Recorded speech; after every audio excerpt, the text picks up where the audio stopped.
بیش از 600 نفر خوانندگان مؤسسه‌های تحصیلات میانه عمومی و والدین سربازان جهت دیداربینی فرزندانشان به قسم‌های حربی توبه ناحیه شهرنو سفر نمودند.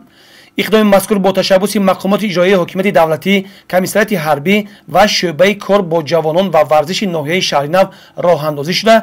مقصد از آن تربیت و تندرستی، هماهنگی والدین با قسم‌های حربی و جلب اختیاری جوانان به خدمت مادر وطن میباشد. دیداربینی خوانندگان و والدین تحت عنوان دیدار سرباز طبق نقشه هر موسم تشکیل گردیده، پدر و مادران سربازان میتوانند از احوال و شرایط زندگی فرزندانشان در قسم‌های حربی آگاه شوند. مقصد از آن فراهم آوردن امکانات مؤثر جهت تربیت جوانان در روحیه وطندوستی، خودآگاهی، خودشناسی، انسان دوستی، افتخار و ارزش‌گذاری به ارزش‌های ملی میباشد.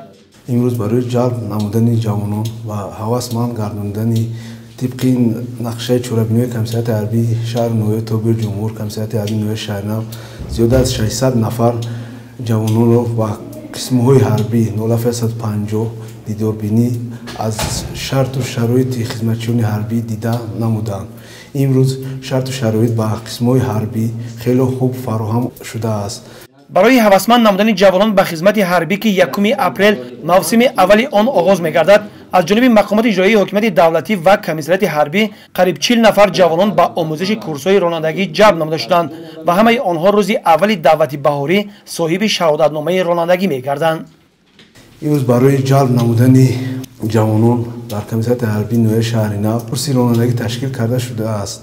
امروز باشد زیاده از 40 نفر جوانان در کورس رانندگی تحصیل نموده ایستاده است. طبق نقشه چورابینی کمیسریت حربی نو شهرنو در جماعت و شهرک و دهات‌ها و خوری با پدر مادران و شخصانی فعالان کارهای فهماندهی کرده ایستاده ایم. امروز باشد 60 نفر جوانان با خواهش خودشان و خدمت حربی آماده می باشند. طبق معلومات کمیسریت حربی امروز نزدیک به 500 نفر جوانان ناحیه شهرنو در صف قوه‌های مسلح جمهوری تاجیکستان در مرز و بوم کشور قرض مادر وطن را ادا می‌نمایند و دانش و مهارت خود را برای حمایت منفعت‌های دولت و امنیت کشور صیقل می‌دهند. خدمت جوانمردان به قوه‌های مسلح جمهوری تاجیکستان آرامی و آسایشتگی وطن را حفظ نمودن این قرض هر یک شخص با عار و ناموس میباشد. باید قید نمود که ارتش ملی تکیهگاه دولت و سپر ملت است. هر قدر دولت مقتدر و پایه‌های دولتداری آن مستحکم باشد، همان قدر حیات آسایشتگی جامعه بیشتر تامین می‌گردد.